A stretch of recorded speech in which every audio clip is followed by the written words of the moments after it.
Assalamualaikum warahmatullahi wabarakatuh. Bagaimana kabar anak-anak hari ini? Semoga semua tetap sehat ya. Apa sudah siap untuk memulai pembelajaran hari ini? Baik, sebelum pembelajaran kita mulai, sebaiknya kita berdoa terlebih dahulu ya. Berdoa dimulai. Bismillahirrohmanirrohim. Rabbi zidni ilma warzuqni fahma. Amin. Untuk anak-anak nanti silakan absen di Google Form yang sudah Ibu sediakan dan sudah Ibu dikirim di grup WA ya. Apa kalian tahu hari ini kita akan belajar tentang apa? Ya, hari ini kita akan belajar tentang tema 1, yaitu selamatkan makhluk hidup. Subtema 1, tumbuhan sumber kehidupan. Anak-anak, apa kalian tahu bagaimana tumbuhan berkembang biak? Ya, tumbuhan berkembang biak dengan 2 cara. Yang pertama yaitu perkembangbiakan secara generatif, yang kedua perkembangbiakan secara vegetatif. Sekarang kita akan membahas perkembangbiakan secara vegetatif. Apa kalian tahu apa sih perkembangbiakan tumbuhan vegetatif? Baik, perkembangbiakan secara vegetatif adalah cara berkembang biak suatu makhluk hidup yang terjadi tanpa melalui perkawinan. Jadi tumbuhan vegetatif ini tidak melakukan perkembangbiakan secara kawin. Namun tumbuhan yang berkembang biak dengan vegetatif ini tumbuh baru berasal dari induknya. Anak-anak, apa kalian tahu apa saja macam-macam perkembangbiakan vegetatif? Ya, perkembangbiakan vegetatif ini ada 2 macam. Yang pertama yaitu perkembangbiakan vegetatif alami. Yang kedua, perkembangbiakan vegetatif buatan. Nah, sekarang kita akan membahas perkembangbiakan vegetatif alami terlebih dahulu. Perkembangbiakan vegetatif alami ini dibagi menjadi beberapa bagian. Yang pertama yaitu umbi batang. Umbi batang adalah batang yang tumbuh di dalam tanah, dan pada ujung batangnya ini menggelembung menjadi umbi. Jadi, umbi batang ini perkembangbiakannya terjadi di dalam tanah, dan nanti pada ujung batang itu menggelembung menjadi umbi. Nah, pada permukaan umbi batang tumbuh sisik dan kuncup membentuk mata tunas. Contoh dari umbi batang ini apa? Ada yang tahu? Ya, contohnya itu ada kentang, talas, umbi jalar, dan lain-lain. Yang kedua yaitu umbi lapis. Umbi lapis merupakan pelepah daun yang berlapis-lapis. Pada bagian atas umbi lapis tumbuh daun, sedangkan pada bagian bawah umbi lapis terdiri dari cakram. Cakram di sini maksudnya yaitu batang berukuran kecil dengan ruas-ruas pendek, dan ada akar. Perhatikan gambar umbi lapis berikut ini. Nah, pada bagian atas umbi lapis ada daun. Kemudian yang bawahnya itu ada akar. Nah, di atas akar itu ada cakram. Dan kemudian itu ada siung. Nah, perkembangbiakan umbi lapis dimulai dengan tumbuhnya siung pada tunas ketiak yang paling luar.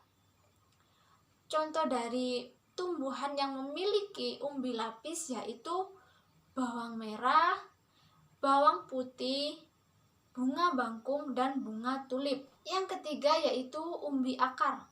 Umbi akar adalah akar yang membesar berisi cadangan makanan. Nah, jika umbi ditanam bersama dengan pangkal batang, maka akan tumbuh tunas. Tunas tersebut merupakan tumbuhan baru. Contoh dari umbi akar ini yaitu ada wortel dan loba. Yang keempat yaitu ada tunas. Tunas tumbuh dari batang yang terdapat di dalam tanah.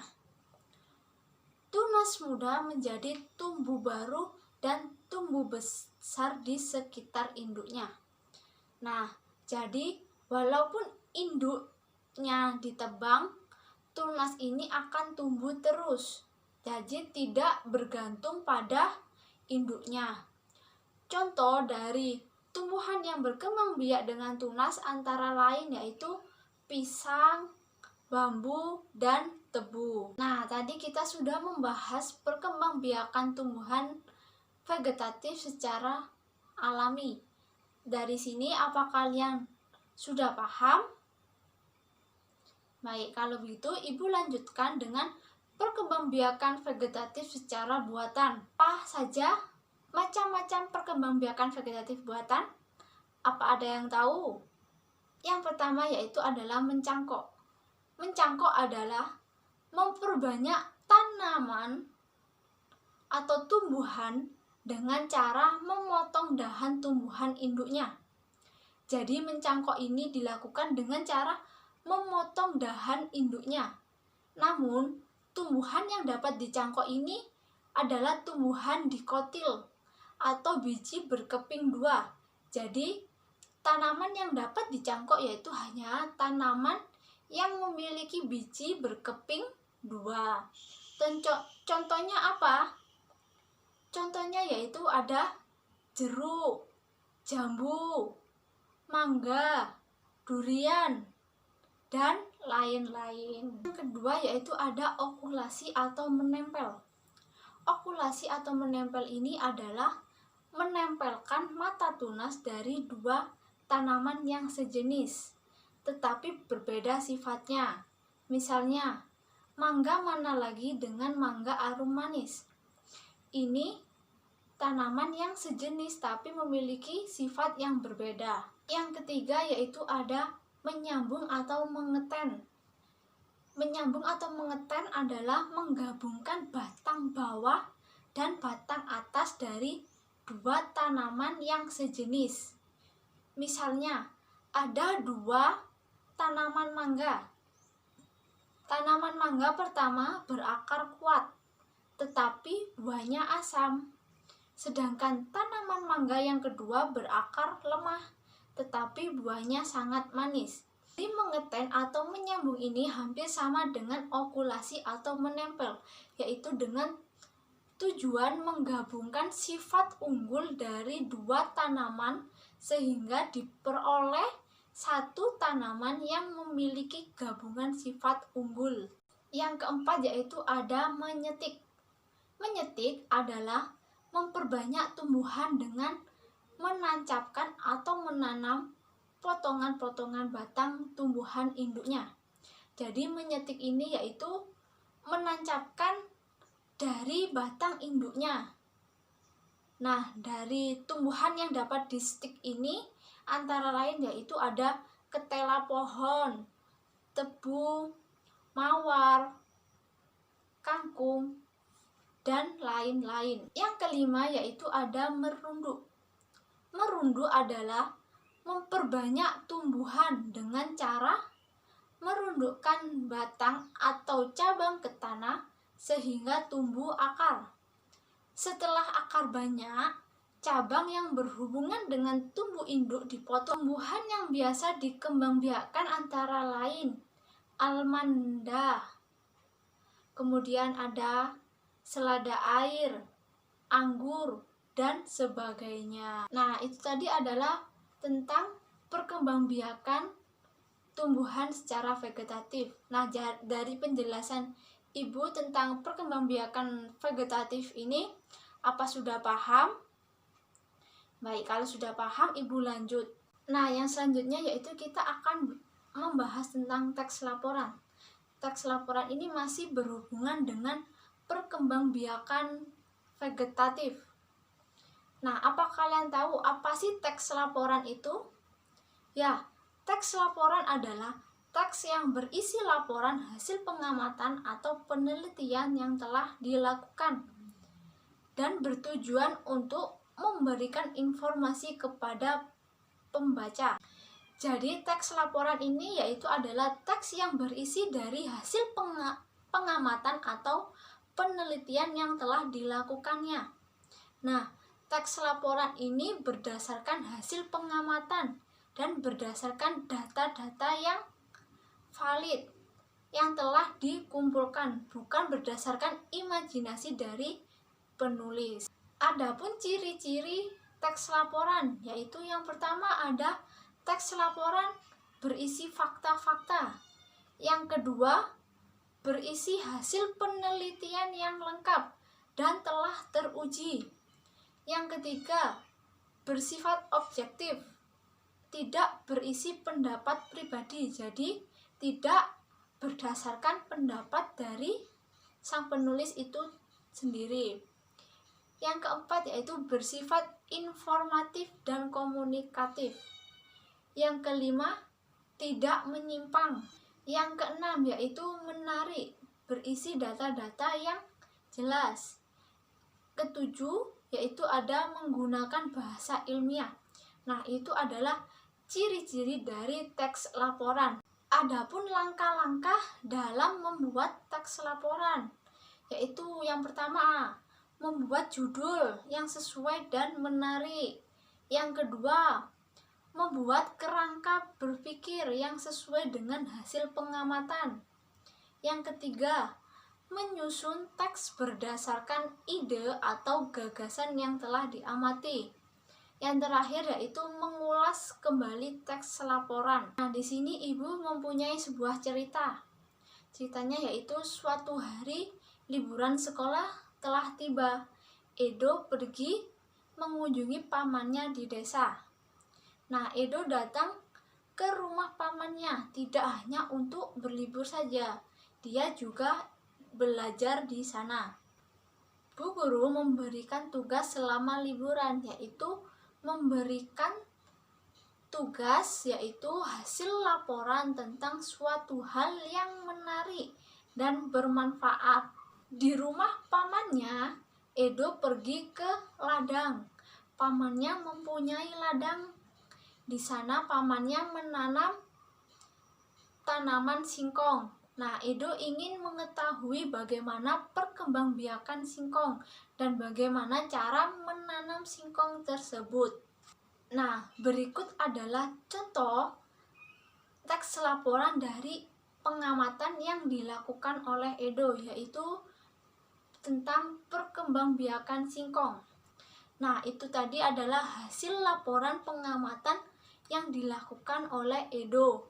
Nah, dari hasil pengamatan Edo tadi dengan perkembangbiakan singkong, nah Edo ingin membuat suatu karya dari singkong tersebut, yaitu Edo ingin membuat keripik singkong dari hasil tanaman di pamannya tersebut dan kemudian Edo ingin menjualnya. Namun agar keripik Edo tersebut laku terjual, maka Edo ingin membuat reklame atau mempromosikan hasil produknya tersebut. Apa ada yang tahu apa sih reklame itu? Ya, reklame ini digunakan untuk menginformasikan, mengajak, menganjurkan, dan menawarkan produk. Jadi reklame ini digunakan untuk mempromosikan atau menawarkan sebuah produk kepada konsumen. Nah, reklame ini ada beberapa jenisnya, yaitu ada poster, iklan, plakat, spanduk, selebaran, baliho, buklet, dan lain-lain. Reklame ini memiliki sifat yaitu ada komersial dan non-komersial. Komersial ini digunakan oleh pedagang untuk menawarkan barang atau produknya, sedangkan non-komersial digunakan untuk mengajak masyarakat melakukan sesuatu hal, misalnya hidup bersih, hemat listrik, dan lain-lain. Nah, dalam reklame ini ada hal yang perlu diperhatikan dalam membuatnya. Yang pertama yaitu slogan jelas dan mudah dimengerti. Jadi slogan dalam reklame ini harus jelas dan dapat dimengerti oleh semua orang. Yang kedua yaitu bahasa baik dan menarik dengan ukuran yang sesuai. Yang ketiga yaitu ilustrasi menarik dan mudah diingat. Yang terakhir ada tata letak gambar dan tulisan baik. Nah, berikut ini adalah contoh reklame anak-anak. Apa kalian sudah paham tentang pembelajaran hari ini? Jika kalian belum paham, bisa kalian tanyakan ke ibu ya. Baik, kalau begitu, tadi kita sudah belajar tentang apa saja? Ya, tadi kita sudah belajar tentang perkembangbiakan vegetatif tumbuhan. Yang kedua yaitu tadi teks laporan. Yang ketiga, ya tentang reklame. Nah, di sini ibu mempunyai LKPD yang nanti kalian kerjakan sebagai tugas. Yang pertama yaitu melakukan pengamatan dan percobaan mencangkok tumbuhan. Kalian bisa berdiskusi dengan teman kalian. Yang kedua, kalian membuat teks laporan dari hasil pengamatan dan percobaan yang kalian lakukan. Yang terakhir yaitu kalian membuat reklame untuk mempromosikan suatu produk atau barang. Nah, dari hasil tugas kalian nanti, kalian foto dan kalian kirim ke WhatsApp ibu. Nah, itu tadi adalah tugas kalian, jangan lupa untuk dikerjakan. Baik, sebelum pembelajaran ibu akhiri, sebaiknya kita berdoa terlebih dahulu ya. Berdoa dimulai. Berdoa selesai. Sekian pembelajaran dari ibu. Bila ada salah kata dari ibu mohon maaf yang sebesar-besarnya. Sekian dan terima kasih. Wassalamualaikum warahmatullahi wabarakatuh.